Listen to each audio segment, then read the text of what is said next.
નમસ્કાર મિત્રો, કેમ છો? આશા રાખું છું કે તમે બધા સહકુશળ હશો. હું પણ સહકુશળ છું. આજે 22 એપ્રિલ 2026નું કરંટ અફેર લઈને તમારા માટે હાજર થઈ ગયો છું.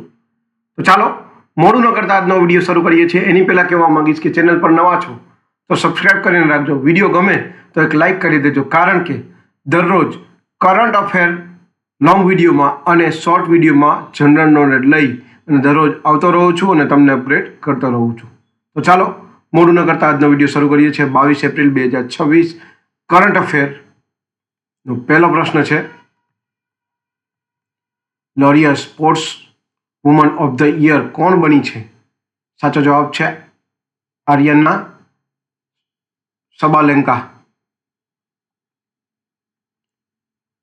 બીજો પ્રશ્ન છે, સ્મેન રાદેવ કયા દેશના પ્રધાનમંત્રી તરીકે ચૂંટાયા છે?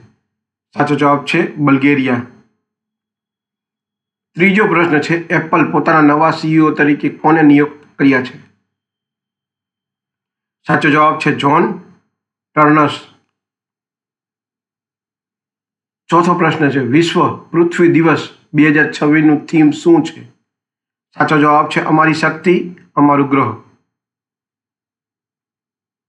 પાંચમો પ્રશ્ન છે, જળ સુરક્ષા માટે વોટર ફોરવર્ડ પહેલ કોણે શરૂ કરી?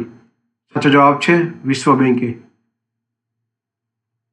છઠ્ઠો પ્રશ્ન છે, વિશ્વ પૃથ્વી દિવસ ક્યારે ઉજવાય છે? સાચો જવાબ છે 22 એપ્રિલ. સાતમો પ્રશ્ન છે, ISSF જુનિયર વર્લ્ડ કપ 2026 કઈ રાજધાનીમાં યોજાયો? સાચો જવાબ છે કૈરા એટલે કે ઇજિપ્તમાં. આઠમો પ્રશ્ન છે, કેન બેતવા નદી જોડાણ પ્રોજેક્ટ વિરુદ્ધ આંદોલન ક્યાં થયું? સાચો જવાબ છે મધ્યપ્રદેશ. નવમો પ્રશ્ન છે, દિનેશ ત્રિવેદીને કયા દેશમાં ભારતના ઉચ્ચાયુક્ત તરીકે નિયુક્ત કરાયા? સાચો જવાબ છે બાંગ્લાદેશ. 10મો અને છેલ્લો પ્રશ્ન છે, ટ્રેડ વોચ ક્વાર્ટરલી રિપોર્ટ 2026 કોણે જાહેર કરી? સાચો જવાબ છે સુમન બેરી. તો આ હતા 22 એપ્રિલ 2026ના કરંટ અફેર અને તેના જવાબો. વિડીયો ગમ્યો હોય તો વિડીયોને એક લાઇક કરી દેજો. ચેનલ પર નવા હો તો સબસ્ક્રાઇબ કરીને રાખજો, કારણ કે દરરોજ લોંગ વિડીયોમાં કરંટ અફેર અને શોર્ટ વિડીયોમાં જનરલ નોલેજ લઈ અને આવતો રહું છું અને તમને અપગ્રેડ કરતો રહું છું. તો આજ માટે આટલું જ. જય હિન્દ, વંદે માતરમ દોસ્તો.